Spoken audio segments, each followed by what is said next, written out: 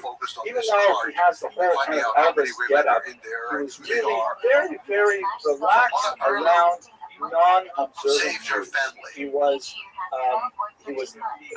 welcoming to them, he was warm to them, all kinds of things, because he felt that they were part of one people, and he did not want to alienate them under any circumstances.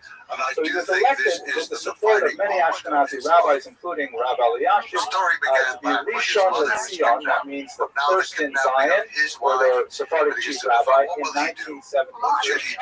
And one of the first things he did was he defended the Sephardic practice of Hebrew. The very first called levirate marriage.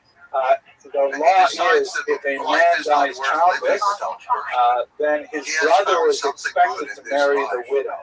And when you read the passage in Deuteronomy that talks about it, it's very clear that this is considered a duty and this is the to early support steps a of the young woman military genius. who otherwise is alone in Because in order society. to get her Particularly back written within the context of a a an actual Middle Eastern organization of culture troops. where women He always needs are allies, existing within the allies. shadow of He some goes male to figure, a the father, man who a ruled the husband, Karyak people a in son, central an adult son, Mongolia, that kind of thing. and So leave a the woman river Don, where alone the capital in of the Ulaanbaatar cold is would today. be He considered in goes that there society because very, that wrong Wang Han and is the name immoral. toward the You can Han. see by the He fact goes that there if a because Wang Han husband had refuses to been the marry lord his over brother's widow, his father. then there's a whole nasty ritual where you spit on the ground and you call them names. So he went It's there. clear from the And context actually he that took the a gift. preferred thing That's to do, because at Washington's least in mother that had society brought at that a sable time, coat is Yibum, that he as a should gift marry for her Mother and take Erdő her into his family, at the perhaps time as a of second wife. marriage.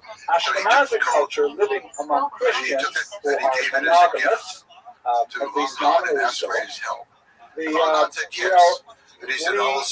Ashkenazim, we lost the sort of cultural norm of polygamy, and so therefore in the year 1000, more or less, the great Italian Rabbi Rothschild said that's it, there's a ban, no more polygamy. Ashkenazi men can only marry one wife, and therefore that meant that Yibum may no longer be performed, that is the lover in marriage. The alternative, chalitza, which means sending away the widow, must be performed. And that is in fact the Ashkenazi norm. But Sephardim never picked that up. Sephardim lived in many Arab countries where polygamy was accepted. And so therefore, if both parties are amenable to Yibum, what is the point of standing in the way, essentially, is what Rabbi Yosef said. This was very controversial because Israel adopted the Ashkenazi standard, which was more European in nature, but nevertheless, exceptions were then made because of what Rabbi Yosef said that ultimately this is well within the Sephardic tradition. He also was a great defender of Ethiopian Jews, which at this time was yearning to return to Israel. Ethiopian Jewry, by the way, we're going to talk about them gradually next semester in the fall. I hope to do a full lecture on their history, which is fascinating. It goes all the way back to the ancient kingdom of Aksum. It's amazing how far back they go. But there was a lot of question in Israeli society, are they really Jewish? And if they are Jewish, are they perhaps illegitimate? Because among other things, their divorce law was not the same. Well, all kind of arguments.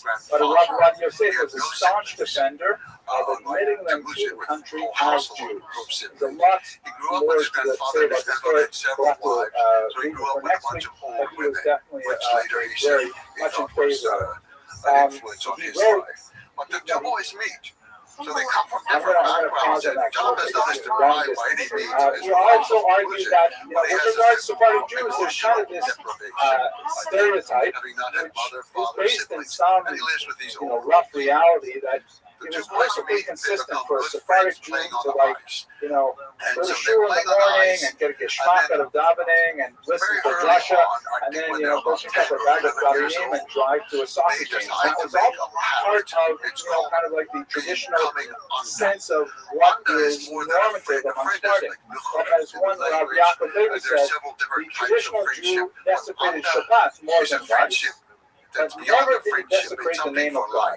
I mean, these young Sephardic men in particular would feel like, these things are just not as important. There's a much greater value of respecting God, respecting the rabbi, and so on. So they're less orthodox. And so we see that he shows over and over again kindness and tolerance for non-observant Jews. That really is remarkable for someone such as dress codes even allowed, non-normative dress for women that got him in a lot of trouble with Arabia. But let's just look at one last one. That's my special fascinating. This is a picture of Cardinal Lustiger, Jean-Marie Lustiger, who was a French Jew who, as a child, was taken into a monastery and saved from thereby from the Holocaust.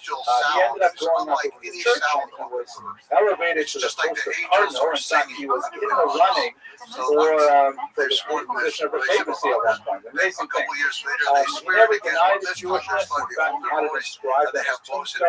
He said he was born a Jew and he never left it, just like the apostles. But at any rate, he died in 2007, and some family members wanted to say Kaddish for him.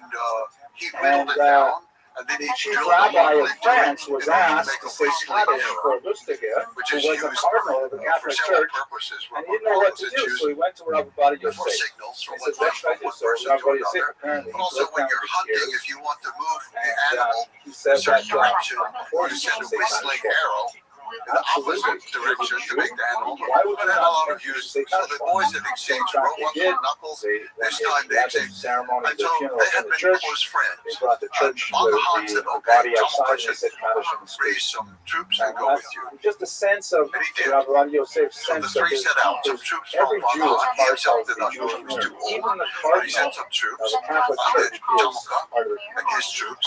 And then He was basically known just as a mentioned very his family. popular He just teacher had to his the masses. brothers. He had a That's all. Saturday night radio They show set off long after to he find the had market people finished of his the term Sling as chief River, rabbi. He was which flows tremendously into popular. Siberia Um, and on into and Lake he would Baikal. They had to go again through some bring in his extremely rough stories, territory. his lessons with the Job You and see his in stories. this He was episode, very though, much in Jamaica favor of teaching as a is public already a little demand for fierce scholars. He wrote once without necessarily on thinking it solitary through scholars, carefully. meaning kind of like the Lithuanian idea He of a gives guy who this long sits in speech yeshiva about all for the things 30 they're going to years do and to the doesn't, market people. stick his head They're outside going the to four jump through walls of the study hall. He writes, this is infuriating to me, for such teachers and students are closing their eyes so they see only themselves. They don't see the Jewish people and their distress and thirst for Torah. Yeshiva X issued an order that married students may not teach. This is wickedness without parallel. Very strong statement. And here's one of my favorites. After 120 years, God will ask, he wrote, what have you done for my honor? You have to be able to answer, I ceased my Torah study for your sake and went to teach others. I closed my Gemara and went out and taught. Now, we got to talk about his politics a little bit. Obviously, this was not his main area of activity, but he was drawn into politics, and he was the figurehead of an extremely successful movement in Israel called Shas. Shas stands for Shomrei Sfaradim, the guardians of the Sephardim, or the guardians of the Sephardic tradition. It also, ironically, is the common acronym for the Talmud. Shas is Shisha Sidrei, the 6 orders of the Talmud. So it has both an ethnic and a religious connotation simultaneously. Up until the late 1970s, Sephardim were definitely second class in Israel. There was a very strong Ashkenazi dominance to society because all of the early pioneering Zionists, particularly in the leadership, came from Russia, Austria, Germany, England, France. And they all came, the vast majority of them came with very Western European secular ideas of what Israel should be. Shortly after Israel was established, you had all of these Arab countries evicting their Jews, and you had a massive onslaught of Sephardim, but they were coming into a society that was already well entrenched in European ways of thought, European ways of doing things, and it took them a generation and a half to really begin to find their footing in Israeli society. And that was expressed primarily through the election of Menachem Begin and his coup in 1977. Labor, the more socialist-oriented, European-dominated party, was ousted for the first time since 1948 by a coalition of more right-wing parties, like Jabotinsky-oriented parties, and the Sephardim, who said enough is enough already. We want to vote for a more conservative party, a more religious-friendly party, not a religious antagonistic party. And this was the beginning of when the Sephardim began to find their political passion. It was finally expressed in 1984 with this organization called Shas, and Ovadia Yosef was the natural person to be the spiritual leader of the movement. He was not the political director. He was the figurehead that stood at the top of all of it. Unfortunately, that meant that he was also drawn into some of the political morass that involved Israeli politics. Specifically because in Israel, with the exception of the few times that it's had a national unity government to deal with the immediate threats, no majority party has ever ruled the country. It's always been a minority party, first trading with other small